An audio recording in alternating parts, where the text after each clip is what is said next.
Hola, soy la Basmati de nuevo con vosotros. El otro día os hablé de la cultura minoica, hice una introducción. Hoy voy a hablar largo y tendido. No sé qué puedo deciros de esta cultura, pues que los palacios eran como polígonos industriales. Allí había para hacer alfarería, para hacer una alfarería, además unas vasijas muy refinadas primero era para consumo propio y el excedente se exportaba y se exportaba mucho y se hacían muchísimos intercambios. Me imagino que habría algún tipo de incentivo para que el señor que trabajaba se tomara interés. Hay un nivel de vida bastante alto. Ya estamos con mi iluminación dudosa y llaman la atención muchísimas cosas, ahora os lo contaré.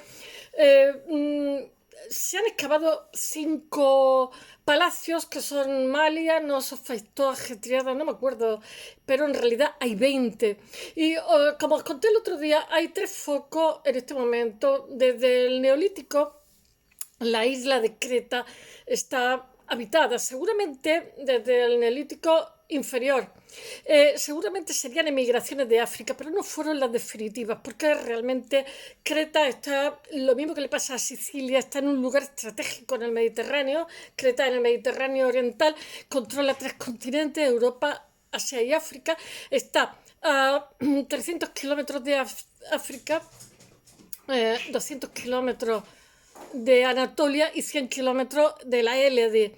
Porque el concepto que tenemos de Grecia no era tal, eran poleis, ciudades-estado, que por cuestiones de conveniencia, de coyuntura, formaban una liga, pero realmente quien los va a ligar forzosamente va a ser el padre Alejandro Filipo de Macedonia, que consigue hacer un imperio de Macedonia que estaba muy fragmentada porque era como principados, y entonces lo que coge es a todos los hijos como rehenes de los señores principales y los educa junto a Alejandro como pajes, pero no olvidemos que son rehenes. Entonces, claro, pues nadie se sublevaba ni se ponía farruco porque realmente Macedonia, que es ahora mismo la actual Yugoslavia, era solo lo conté el otro día, era bastante poderosa, pero era casi como un reino de taifa. Bueno, ahora estamos en Creta. Entonces, como os he dicho, hay 3 puntos, que uno es Micenas, que va a tener un neolítico también poderoso. Bueno, a Creta lo que van a emigrar van a ser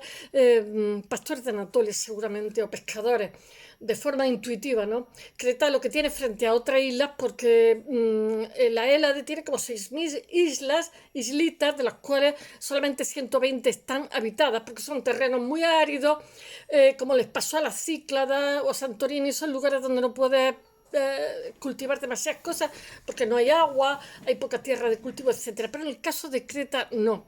En el caso de Creta hay 2 macizos, hay nieves perpetuas, hay bastante agua y es bastante cultivable, ¿no? Y entonces lo que pasa es que fueron gente de Anatolia y, a decir verdad, por el lineal A, que no ha sido transcrito totalmente, sí, en parte como 20, porque es como una mezcla de cosas, y el lineal B, que es realmente una especie de griego ancestral. Debió de haber en Creta gente de diferentes nacionalidades, y lo que pasa es que como tenían un flujo de comercio tan grande, en diferentes épocas se le llama prepalacial, palacial, neopalacial, porque los pobrecillos están sometidos también a terremotos, también les afecta la isla de Tera, Santorini, etcétera. Ahora lo cantaré un poquito mejor. Bueno, mientras os voy a leer lo que dice Homero. Dice en la Odisea: en medio del vinoso Ponto, rodeada de mar, hay una tierra hermosa y fértil, Creta, y en ella muchos innumerables hombres y 90 ciudades. Bueno, yo creo que tantas no había.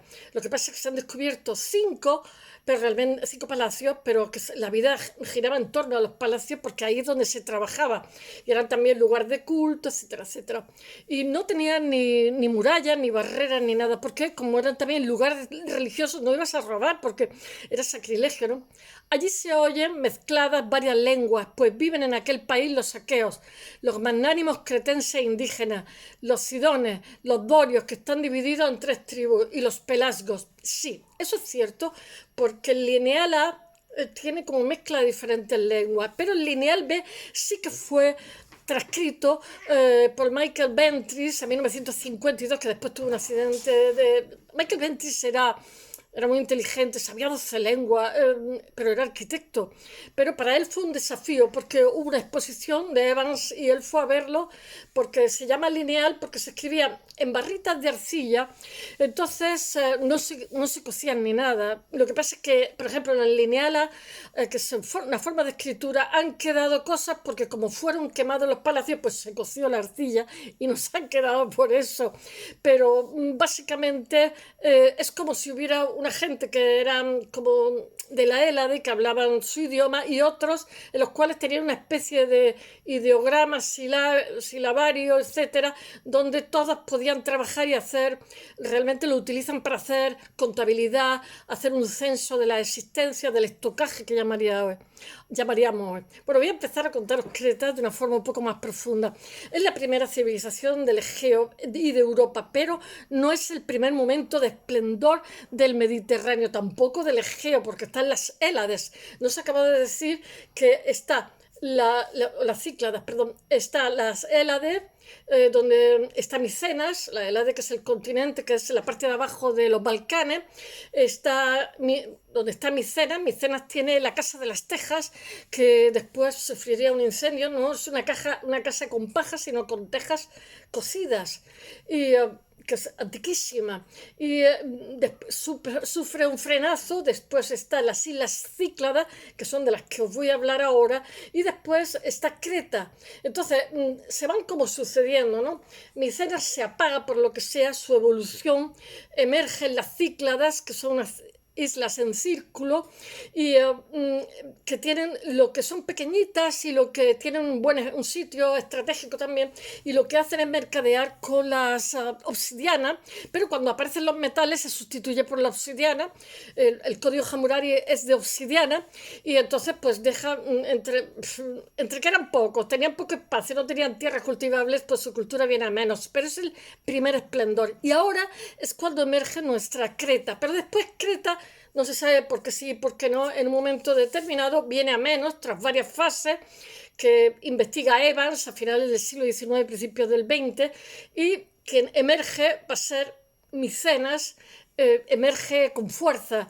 Y bueno, ahora voy a hablar de Creta, otro día os hablaré bien de Micenas. Bueno, en el 3000 años de Cristo, cuando el Neolítico entra en la edad de los metales, ya sabéis que hay paleolítico, mesolítico, neolítico, etcétera, edad de los metales, ya se sabe trabajar el cobre, y pronto va a entrar la edad de bronce, que es mezclando el cobre con estaño, aliando el cobre con el estaño. En la isla Cíclada, que componen el corazón del Egeo, situadas, son Cícladas en círculo en una zona central entre Asia y Europa, entre Grecia y Turquía.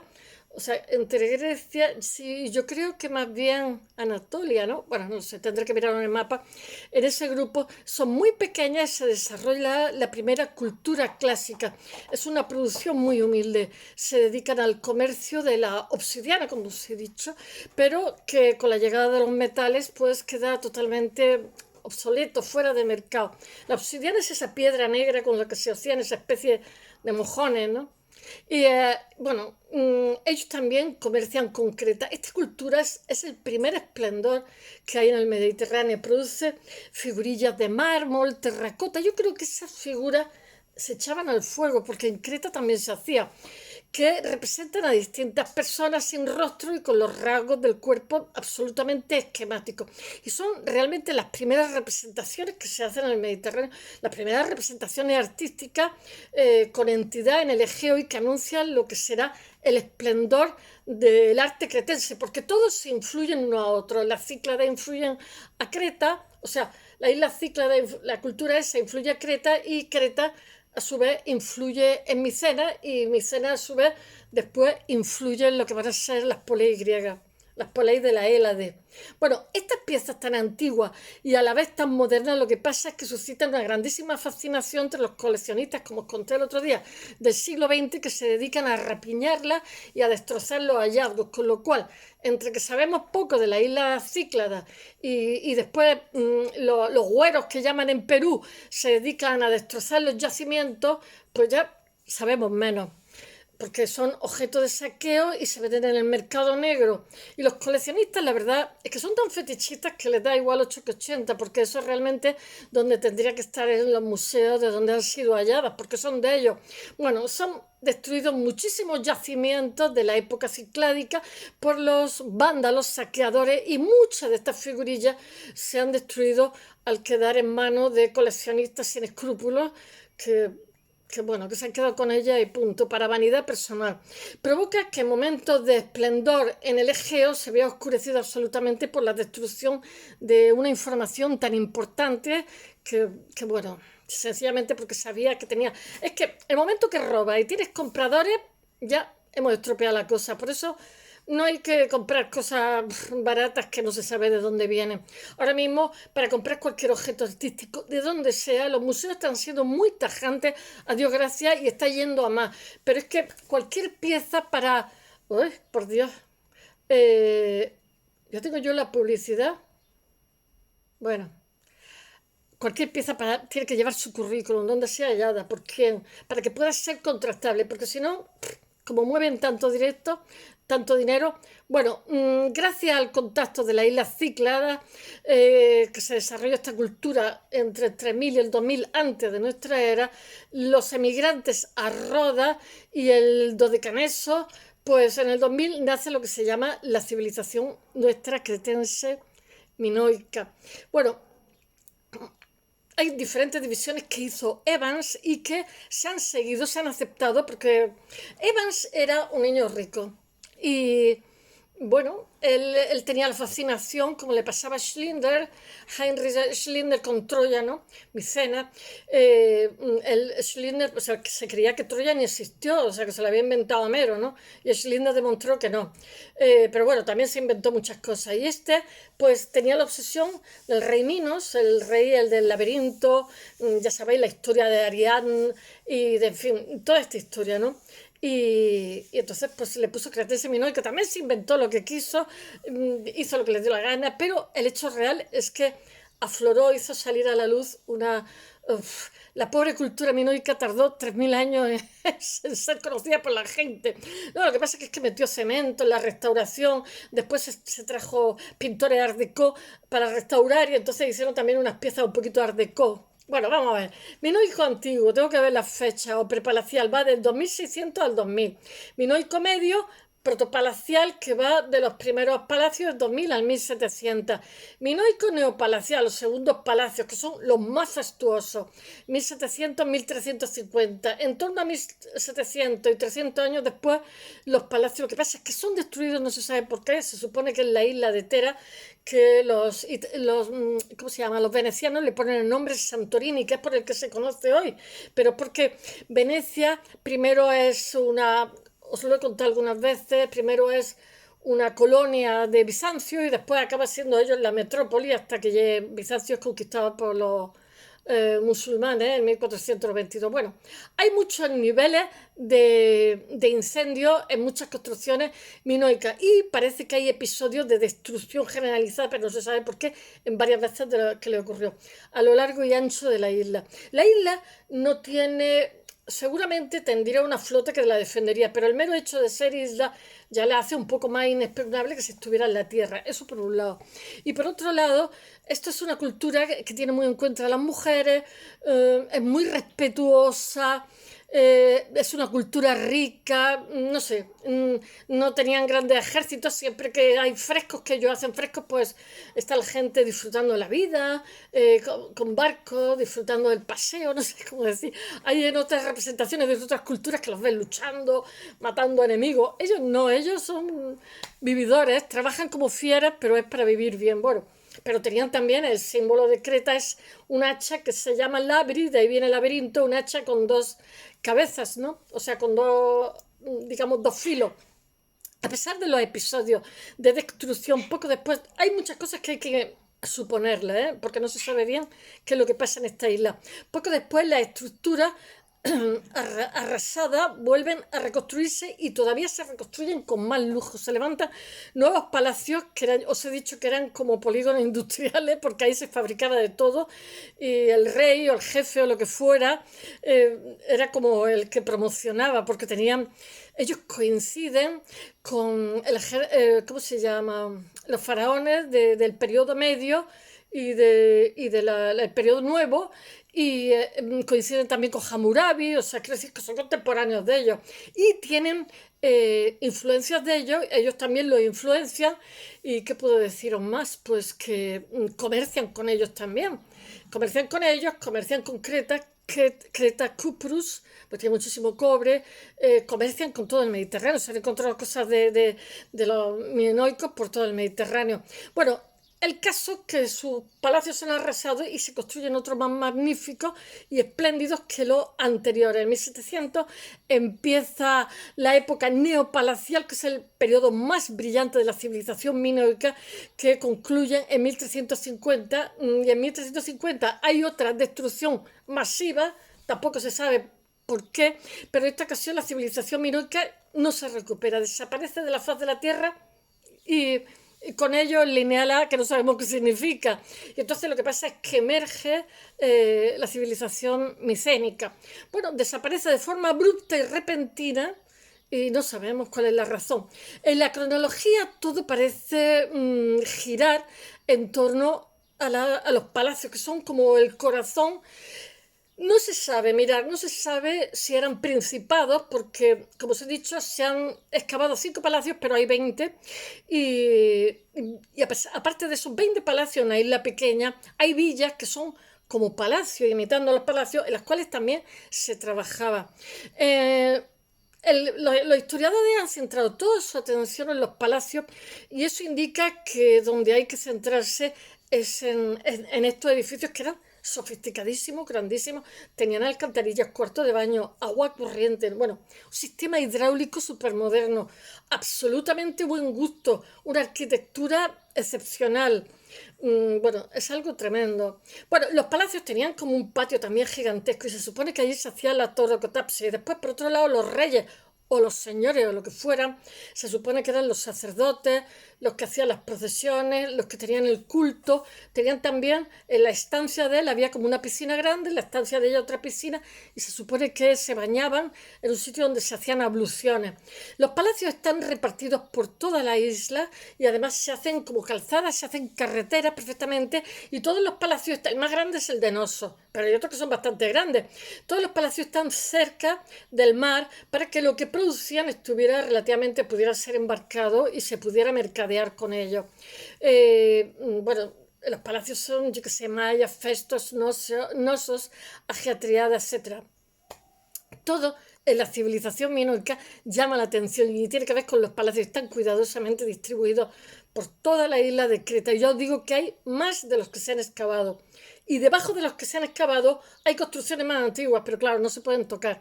¿Por qué son tan importantes los palacios? La verdad es que habría que preguntárselo. A finales del tercer milenio, la agricultura cretense está dedicada casi en exclusiva a la tríada mediterránea, que es los cereales, el olivo y el vino, los viñedos. O sea, vino, trigo y aceite. Su capacidad, eran unos agricultores maravillosos, su capacidad, exportaban, ¿eh? Su capacidad productiva es impresionante. Además, tienen también ganadería.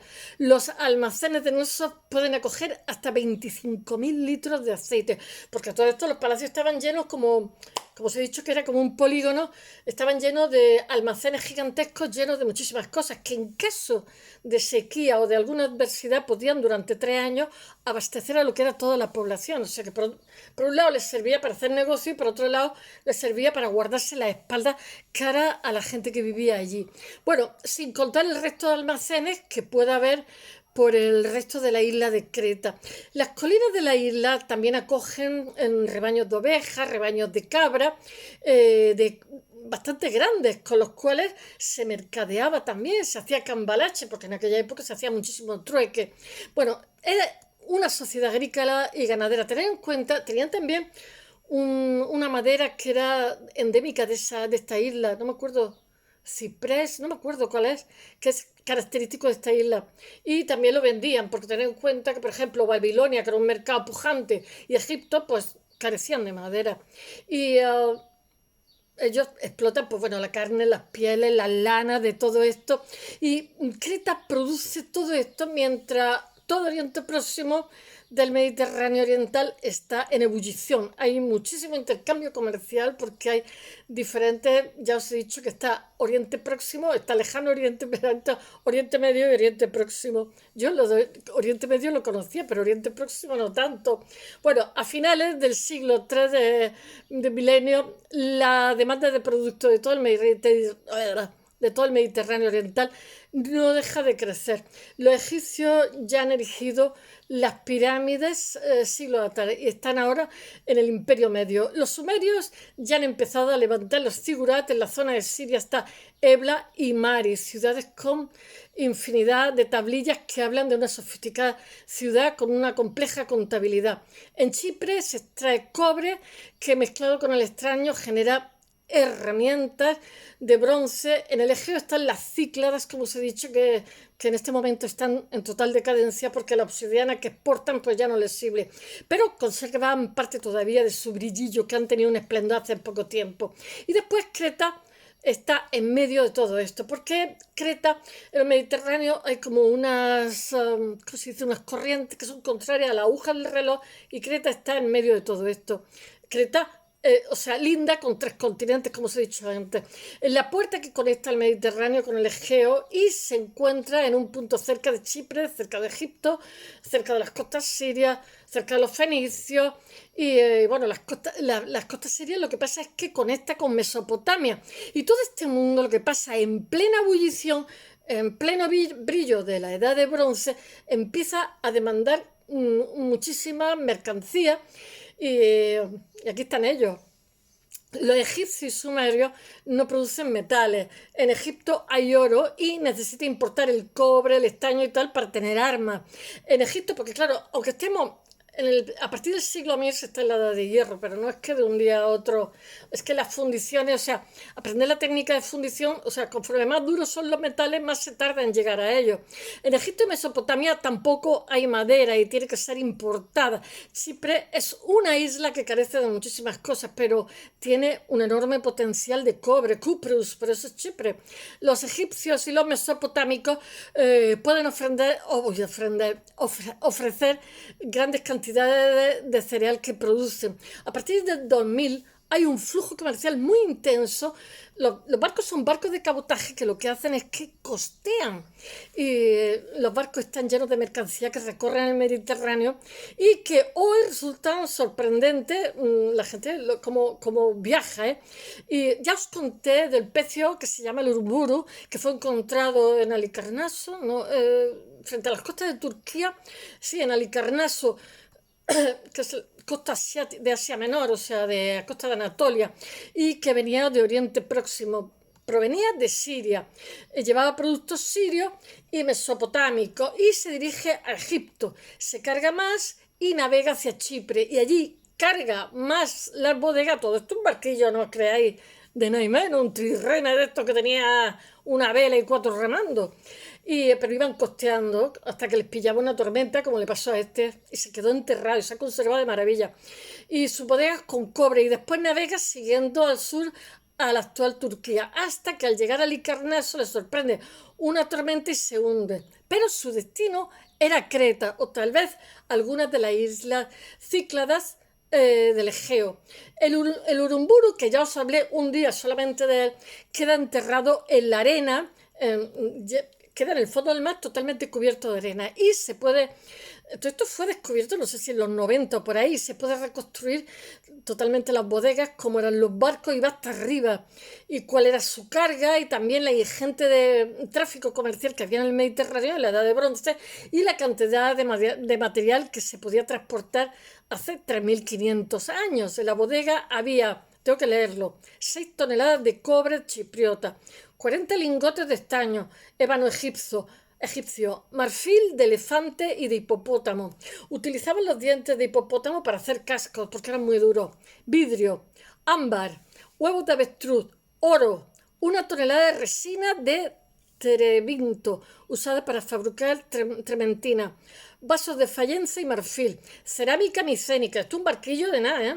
Y chipriota, joyas de oro y plata elaboradas en Oriente Próximo. Lo que pasa es que cambalachaba unas cosas por otras.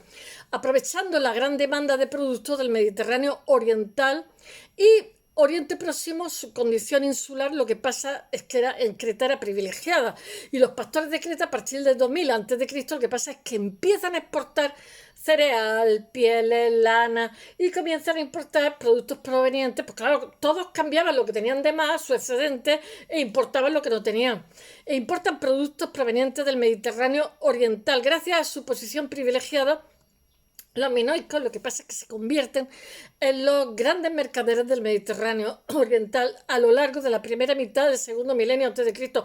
Pero así todo llama muchísimo la atención que las tumbas minoicas no son excesivamente ricas, como por ejemplo Tutankamón, que es de la dinastía 18 y era, yo qué sé, un faraón de Chichinabo, con 16, 17 años, era un faraón menor. Y no se entiende por qué, porque eran muy ricos los minoicos. En los frescos de Acoticri y de Santorini se puede ver cómo era la actividad minoica de este pueblo que vivía del comercio. Era un pueblo muy alegre. Hay barcos cargados de mercancías, barcos de transporte de personas, barcos de recreo. La gente se representa a sí misma en los frescos totalmente feliz, porque la técnica de la cal entra por Asia Menor. El esplendor de Creta se inicia en el 2000 a.C., antes de nuestra era, y es motor de su economía y hace de las ventas de sus productos, porque tienen una posición geográfica absolutamente privilegiada y hacen de intermediarios de mercancía en el Mediterráneo oriental y en el Oriente Próximo. O sea, traen lo que uno no tiene, se quedan, en fin, eran buenos negociadores. Son productores, navegantes y mercaderes. Hay productos minoicos desde Sicilia al Valle de Mesopotamia, de Egipto, Siria o Chipre, como no. Cuando se trata de circular, no, de calcular el volumen de la mercancía que los cretenses manejan en la época de su esplendor, y mira, las ciudades cretenses lo que pasa es que produce estupefacción. Realmente la isla era pequeña, tenía 20 palacios gigantescos más las villas palaciegas, o sea, estaban de dinero hasta aquí arriba. Lo que pasa es que serían saqueados, vete a saber, porque también esta gente debió de crear muchísima envidia en vida. Bueno, la ciudad cretense mejor enclavada es Gurnia, que coincide el periodo de máximo esplendor de la civilización minoica, que es el 2000 antes de nuestra era, y se puede ver perfectamente sus calles, sus casas. Ya he dicho que en las casas, los barrios eran como barrios dormitorios, donde tenían las fábricas. Hay algunos talleres, pero donde estaban los talleres eran los palacios o en las villas palaciegas. Pero si se recorre la ciudad no hay ni un lugar para la manufactura, están en los palacios, ni talleres, ni espacios dedicados al almacenaje, ¿cómo se dice? La manufactura o el comercio. Si los minoicos vivían del comercio, si dependían de barcos que se cargaban mercancías producidas en la isla o en otros lugares, ¿dónde se almacenaban? Pues en los palacios. Las ciudades son enormes dormitorios, vacíos de cualquier otra cosa. Esta circunstancia lo que pasa es que resultaba extraña para los arqueólogos, porque se buscaban manufacturas, talleres, almacenes en la ciudad, porque se piensa que el comercio y la manufactura es algo que va de la mano, que se realiza los habitantes, pues o sus viviendas o cerca, fabriquitas, pero no se tiene en cuenta cómo funciona la producción de mercancía y el comercio internacional en la Edad de Bronce. En esta época lo que pasa es que el comercio es una actividad pública dirigida por los faraones, el señor de Nosos, por los reyes, que son realmente como los gerentes de la empresa, y los grandes comerciantes, que hacían como tratados de no agresión para garantizarse el no hacerse faena, que obstaculizaran sus vías comerciales, y lo que hacían era acopio de las mercancías que producía, fletan expediciones y obtienen también grandes beneficios, como no. El principal objetivo de la diplomacia, precisamente antes y ahora, mantener abiertas las rutas comerciales y garantizar la seguridad de los mercaderes y los productos, porque nos va la vida en ellos. Bueno, son los reyes los que escriben a otros reyes para garantizar las rutas marítimas en esta edad de bronce. La actividad comercial, lo que pasa es que está dirigida por los reyes, faraones o príncipes de cada lugar. Aquí entran en juego los palacios minoicos. Cuando se examina tienen un grandísimo tamaño con respecto a las ciudades minoicas. El palacio de Nosos es más grande que la ciudad de Gurnia y las ciudades enteras caben dentro. Los palacios, lo que pasa, los palacios minoicos, lo que pasa es que no son residencias, o sea, son templos, son residencias, son lugar de trabajo, son almacenes, que son gigantescos. Y si comparan los palacios, el tamaño de los palacios con las ciudades, que no tiene razón de saber, o sea, no tiene razón de ser porque es totalmente desproporcionada. Si en las ciudades no hay ni almacenes ni talleres, si el comercio en la Edad de Bronce depende absolutamente de los reyes, si los palacios de Creta tienen un tamaño desproporcionado con respecto a las ciudades, más grandes que las ciudades, es que los palacios son silos de enorme tamaño para el cereal, para el aceite. Hay alas enteras de los palacios destinadas a almacenar bodegas con vasijas de vino y aceite, trigo, cebada. Los palacios minoicos no son solo la residencia real y el lugar de culto, sino en los cuales el gran sacerdote, además, tienen como de la tradición europea, como es una mezcla de pueblos distintos, de la diosa madre, etcétera. Las mujeres aparecen sin protección en el pecho, sin taparse. Hay esta mujer que tiene esta sacerdotisa con dos serpientes. No sé, utilizan también el opio para las ceremonias. El palacio realmente es el centro de la economía minoica. Por eso las etapas de la civilización minoica se dominan palaciales. Por eso decimos prepalacial, no sé cuánto, neopalacial. Porque la clave de la cultura minoica es absolutamente los palacios. Ya me están mandando publicidad. Y... Ay, por favor. Y... Es porque los palacios son el lugar donde se manufactura, donde las mercancías se agrupan para venderlas fuera, donde se inventaria, donde a su vez llegan productos de fuera para ser intercambiados por otros productos internacionales, para ser distribuidos en otros lugares. Eran fantásticos. Así los palacios son residencia del monarca, centro de culto, polígono industrial, centro de almacenaje, residencia de una parte importante de la población minoica. Por eso los palacios son más grandes que las ciudades. Tiene esa razón de ser. Y que puedo deciros más también. En las dependencias de los palacios se han encontrado espacios grandes de almacenamiento que superan. Hay unos patios también gigantescos. Y además se reproduce el mismo esquema en todos los palacios. Los palacios pueden ser más grandes o más pequeños, pero siempre se reproduce el mismo esquema. Unas piscinas, etcétera. Por lo visto se hacían abluciones. Y hay unos almacenamientos que superan las necesidades de lo que eran los pobladores de allí. Son volúmenes que están destinados al comercio internacional. Hay en el palacio lugares donde se realiza el vino, que se va a vender, alfares donde se fabrica la cerámica de Camarés, que era refinadísima y hay por todo el Mediterráneo, típica del máximo esplendor de Creta, y de paredes que son muy finas, que tienen forma así como muy elegante, con superficies que son rugosas, muy apreciadas en todo el Mediterráneo, y que se hacen en los palacios para venderla después a los egipcios, a los sumerios, a los chipriotas, etcétera, para cambiarlos por lo que interesaban. Estos eran tremendos. En los palacios están los archivos, inventarios de lo que son de los minoicos, la contabilidad, los registros de tablillas escritas en linealas, esculturas silábicas e ideográficas en linealas. Es de la época neopalacial, es una mezcla de caracteres como de varias lenguas. Yo creo que es una especie de pidgin. O sea, han metido varias. Todos se entendían y ya está. Son caracteres ideográficos con alfabeto silábico que tal vez se usa para escribir la lengua minoica y es tan compleja que con pocos fragmentos se desconoce. La desaparición de esta cultura es tan fulminante que ha impedido su comprensión. Y como hay tan pocos fragmentos de Lineal A, porque ellos escribían en barro sin cocer, solamente han quedado aquellos que lo ha cocido el que se haya quemado un palacio, no se ha podido. En el Lineal B sí que hay.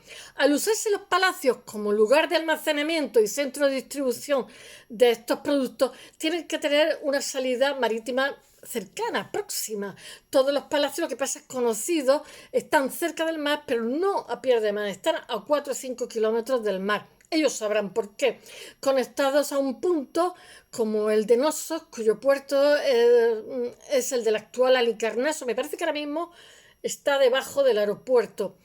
No, Heraclio, a poca distancia de Fastos, Nosos, Agiatriada, Malia y Taco. Los palacios, lo que pasa es que están cerca de las explotaciones agrícolas, ganaderas, mediante una calzada. Lo que pasa es que sirve como nexo de unión para recepcionar todos los productos y almacenarlos. Envía las mercancías a los barcos que salen rumbo a Chipre, rumbo a Grecia, rumbo a Egipto, yo qué sé, o a las costas de Siria, a quien se lo hubiera comprado. El esplendor de la cultura minoica es tal que a partir del 1600, incluso antes, los cretenses comienzan a colonizar otras islas, porque ya son poderosísimos, otros puertos comerciales, otras islas que los rodean, como es el caso de la isla de Rodas, porque ahí es donde viven los barcos de Chipre, donde vienen, y de Oriente, por lo que los cretenses lo que pasa es que establecen colonias, como van a hacer después por los fenicios, los griegos, los cartagineses, los romanos, etcétera. Después, cuando uno caía, iban los demás.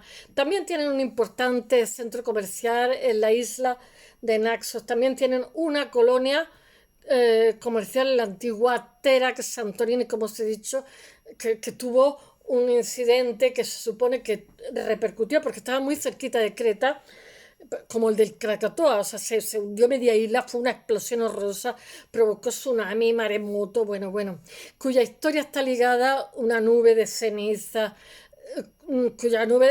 cuya historia está ligada a Creta y la civilización minoica. Allí, en Santorini, se han encontrado frescos, como he dicho, de unos chicos que están boxeando, pero que están felices, de un pescador, o sea, todo lo que tiene que ver con esta civilización es absolutamente feliz. Enteras se encuentran los restos más notables de la cultura, se han mantenido mejor que en Creta. El fresco del pescador, una naturaleza, el otro, dos púgiles, después unos barcos que están paseando por allí. Hay restos de arte minoico en el delta del Nilo, en Egipto faraónico, en el extremo nororiental de la ciudad de Avaris. Hay frescos enteros donde se puede ver a varios jóvenes saltando encima de toros, la taurocatapsia. Están también los delfines, las diosas estas me parece que son vestidas gitanas, con las serpientes en el ejercicio de la tauromaquia de los minoicos, y hay otros frescos de jóvenes saltando por encima de los toros, como os he dicho, lo que se llama la taurocatapsia, porque era como un buen augurio para la cosecha, ¿no? Era como llamar a la fertilidad del suelo, la fertilidad de las mujeres, o sea, para que lo que tuviera que venir fuera próspero. Hay arte minoico en Grecia, Sicilia, el mar Egeo, en la costa de Turquía, en Chipre, en Siria, en Jordania, en Palestina, en el corazón de Egipto, Mesopotamia, que revela hasta dónde esta cultura tiene capacidad comercial, la isla de Creta. Esta capacidad, lo que pasa, aparece recogida mil años después del esplendor minoico en el siglo, porque los minoicos fueron muy influenciados por los cretenses, por el primer historiador griego que era Tucídides, en la historia de la guerra del Peloponeso. Dice: Minos, en efecto, tengo que leerlo, fue el más antiguo de cuantos por tradición conocemos, que se pertrechó con una escuadra, conquistó la mayor parte del actual mar de Grecia, dominó sobre las islas Cícladas y fue el primer colonizador de la mayoría, al expulsar a los carios, instaurar como jefe a sus propios hijos. Como es natural, limpió el mar de piratas en cuanto le fue posible, a fin de que los tributos le llegaran con mayor facilidad. Bueno, el esplendor de los palacios y que se encuentren productos suyos por lugares lejanos hace que a mitad del siglo XX se extienda la teoría de la talasocracia, que fue un imperio que se ganó con las armas, la talasocracia creciente. Como en 1950 se creía eso, pero se ha descartado, ¿eh? Creen que había un sometimiento por la fuerza por parte de los cretenses, un vasto espacio geográfico que habría obligado a pagar un vasallaje, como pudieron hacer los sirios, sometiéndolos a la tiranía. Eso no es así. Ellos hicieron negocio, que es lo que les importaba, que cada uno hiciera lo que quisiera. Pero esa imagen no cuadra con la imagen que deja la civilización minoica de felicidad. No tienen apenas armas, no tienen, ¿cómo se dice?, murallas ni barreras. Y los palacios muestran que no hubo tal talasocracia. No hay murallas, no hay torres, no hay fosos ni estructuras, cosa que en Viena sí. No hay estructura defensiva de ningún tipo, y es que los palacios que acumulan una gran cantidad de riqueza, pero son las estructuras las que no tienen murallas, están abiertas totalmente al exterior. Pero claro, tú no podías robar un palacio porque vivías allí, porque era sacrilegio, porque era un lugar de culto, y a su vez era el lugar donde vivía el Señor, o sea que estaba, digamos, condenado por muchísimas esquinas. Si tenían sometido al Mediterráneo, como no podían tener murallas ni torres, los cretenses lo que pasa es que tienen flotas que impiden que los enemigos se lleguen a la isla. Y las flotas son sus murallas y sus torres, y por eso no necesitan murallas. Eran buenos navegantes, buenísimos, como le pasa también a Cartago. En ninguna de las imágenes de los frescos de Acritoiris se ven acrotiri, perdón, no se ven soldados, se ven gente paseando, pasándoselo bien. No hay imágenes de guerra en la isla, en los frescos.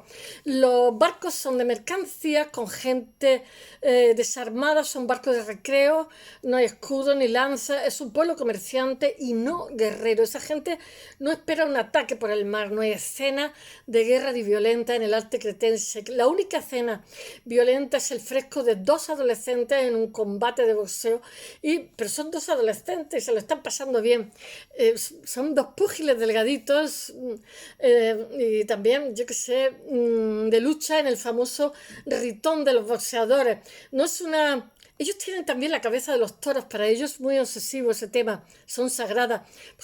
Es que tener en cuenta que el concepto de toro en Creta, entre que, yo qué sé, Zeus se disfraza de toro, rapta a Europa, yo qué sé, hay como varias historias, el Minotauro, hay como 4 o 5 mitologías que ocurren en Creta y son con toros.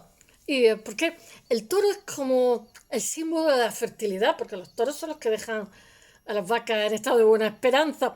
No es una civilización belicosa, y la teoría de la talasocracia quedó totalmente desechada, se descartó totalmente, y se cree que su esplendor lo que pasa es que se basa en una buena gestión, no eran negociantes, ellos no hacían la guerra, ellos hacían negocios, en la capacidad que tenían para hacer negocios, para cambalachear. Creta, al contrario que la mayoría de las islas del Mediterráneo, tiene nieve, por lo que tiene garantizada, digamos, unos depósitos de agua perpetua, y permite tener una cultura, ¿cómo se dice?, una agricultura pujante. La agricultura cretense tiene vino, trigo, aceite, como os he dicho. Las colinas de la isla tienen rebaños bastante grandes, de considerable tamaño. Tienen cabras, tienen ovejas, tienen bosques frondosos de cipreses que son autóctonos, como os he dicho antes, para la construcción de barcos. Basa su economía en la exportación de sus productos y la importación de metales y otros productos que traen de otros puntos más alejados del Mediterráneo y Oriente, porque ellos tienen también Siria, que es la puerta que va hacia el creciente fértil. Este comercio se canaliza a través de unas arquitecturas palaciegas, sin las cuales no se entiende la civilización minoica. Como os he dicho, los palacios son centros económicos de primer polígono, de primer nivel, donde se almacena de todo, mercancía antes de su exportación, donde se encuentran los talleres de fabricación de objetos y donde se reciben las importaciones y se controla todo esto en inventario. Creta está dirigida por un rey y hay una sociedad, no se sabe si un rey o yo qué sé, son como pequeños, no sé, principados, por decirlo de alguna forma. Eh, la sociedad está estratificada, hay tumbas de pobres, ricos, mansiones, palacetes, que debían de ser de la élite, y en el Palacio de Noso hay hasta un salón del trono con pinturas de plantas, animales absolutamente de buen gusto, animales mitológicos, bancos corridos, se supone, para los consejeros en el salón del trono. En esta sala del Palacio de Noso hay un brasero gigante, que es además la sala del trono más antigua de todo el mundo. Certifica que está gobernada por reyes y reinas. La mujer tiene un papel importante y predominante. Son muy tenidas en cuenta. Hay alrededor de 8 palacios y es posible que hubiera varios reinos en la isla, que es pequeña, varios principados más bien, y que cada reino tuviera un rey y a lo mejor aceptaran un señor desde estos fantásticos palacios, pero había buen nivel de vida, ¿eh? Pero dado que el Palacio de Nosos es el más grande que el resto, que permaneció de pie más tiempo que los demás, es posible que su rey ejerciera algún tipo de tutela sobre el resto sobre toda la isla. No lo sabemos porque en la isla de Creta hay que suponer la mayoría de las cosas. Lo que sí se sabe es que entre 2000 y el 1350 la isla de Creta fue gobernada por reyes que vivían en estos palacios y que el señor de Nosos tenía una primacía, una preeminencia sobre especial. La Creta protopalacial y neopalacial es contemporánea, como os he dicho, al Imperio Medio y al Imperio Nuevo Egipcio, gobernados por los faraones, con los cuales tuvieron bastante... que la capital era Tebas, tuvieron bastantes relaciones comerciales. Estos eran más espabilados que el decirlo. No hacían la guerra, que eso costaba muy caro. La civilización cretense, lo que pasa es que también es contemporánea, como os he dicho, del rey babilonio Hammurabi, el del código, que no fue el primero, pero que todos estudiamos como si fuera el primero, en Mesopotamia. Cuando se compara la civilización minoica con su vecina, hay algo que no encaja en Creta. Hay muchísimas tumbas ricas, pero ninguna tan rica como la de Tutankamón, como os he dicho antes, que a fin de cuentas era un gobernante de la dinastía 18 de Chichinabo, egipcia. Ni la más rica, además no ponían nombres, es una cosa muy rara tampoco, ni la más rica de las tumbas minoicas se acerca por aproximación, y eran muy ricos los minoicos. Lo que pasa es que seguramente serían asaltados y robados, vete a saber, a la más pobre de la egipcia. De hecho, los edificios funerarios minoicos se parecen pasan de tener los solos a ser enterrados en, ¿cómo se llaman? Marnas, que son a ser quemados y metidos en urna. Eh, y lo mismo ocurre con las tumbas sumerias, los reyes babilonios, los monarcas hititas. Las tumbas minoicas son humildes y tienen menos riqueza que las de los imperios que las rodean. No se sabe por qué. Además, hay algo raro en la monarquía minoica. Los palacios de los faraones están llenos de escritos que cantan las hazañas del faraón, que se publicitan. Y lo mismo ocurre con los palacios del imperio paleobabilónico, de los hititas y también contemporáneos de los minoicos. Pero la civilización minoica es anónima, no le gusta, extrañamente anónima, no están ni los nombres de los moradores de los palacios, ni de las reinas, ahí no hay ningún nombre de nadie. Y los retratos que adornan sus edificios parecen que se corresponden más con personajes de carácter general, con figuras abstractas, más que pintar el retrato concreto de un rey o una reina. No sé, era muy extraño, era muy raro. ¿No? Hay una extraña ausencia de protagonismo real en todo lo que tiene que ver con la monarquía minoica. Tal vez los reyes, lo que pasa, los cretenses no fueran como los demás reyes, y las pruebas es si miramos de cerca, si miramos el salón del trono de Noso, en la sala del trono, lo que pasa es que había un baño para bañarse, donde el rey debía descender a la vista de todos para tomar un baño, y esta no era la única estructura de este tipo que se encuentra en Nosos, porque en la estancia de la reina hay otro exactamente igual, otra estructura idéntica, y una bañera, escaleras que conducen a la piscina, en una bañera, y en otras partes del Palacio de Nosos hay estructuras similares, escalones que descienden a la piscina y estructuras idénticas han aparecido. Pero ¿por qué había baños en la sala del trono del rey? Pues seguramente para hacer abluciones.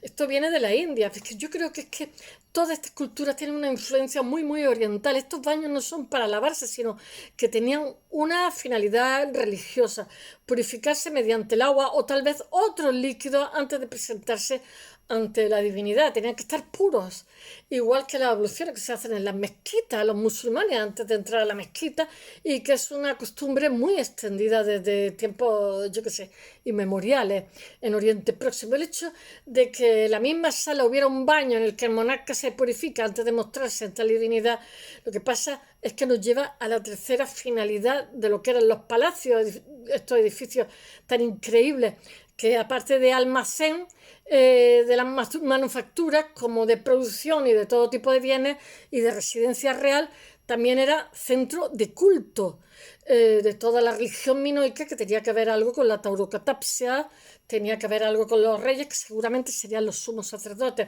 Eran los palacios donde estaba el templo más importante de la religión.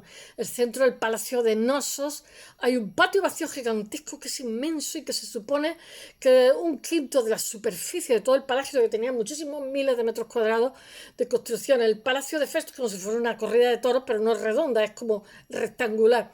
Y en el centro de todo hay un enorme patio vacío que ocupa el espacio más grande de todo el edificio. El palacio de Malia vuelve a repetirse el esquema.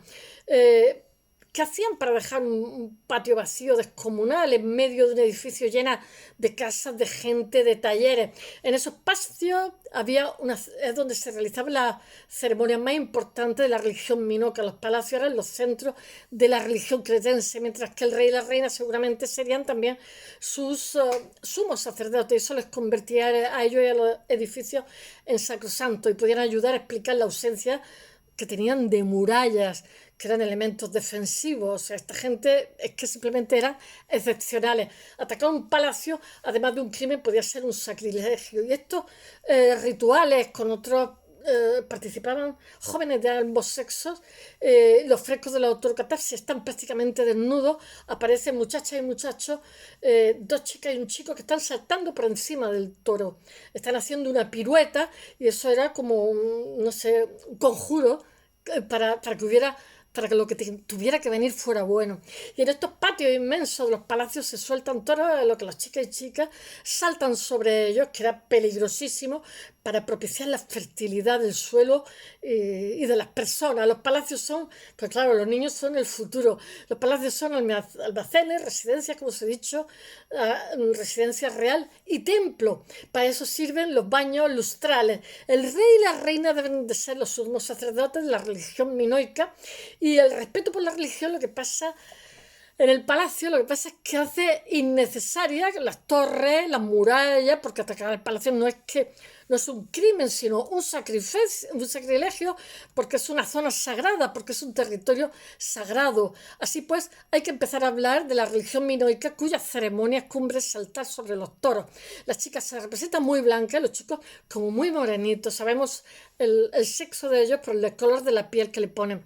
Es un rito de fertilidad. El enseñar los senos a las mujeres es una forma de apelar a la fertilidad. En el centro de la religión cretense, de la civilización minoica, está el toro, símbolo de la fertilidad. Y entonces no nos debería extrañar que esto fuera así, porque todas las mitologías cretenses todas tienen que ver con la fertilidad, cuando las leyendas de la isla tienen como protagonista siempre al toro. Para los griegos, la religión minoica y el mundo minoico está lleno de toros, y es así.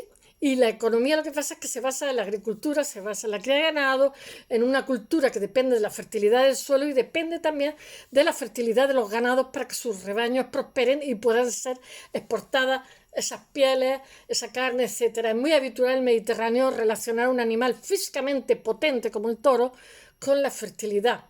Estaba todo lleno de cabezas de toro, y también tenía una especie de columna de los edificios que tenía que ver con la forma del toro. Así que los minoicos, que tienen una religión basada en la fertilidad, adoran al toro como la encarnación de la fertilidad en la naturaleza. Saltar sobre ellos, porque los palacios están llenos de ritones, que los ritones son las cabezas estas de los toros. Anda, que los bares de España ni te cuento.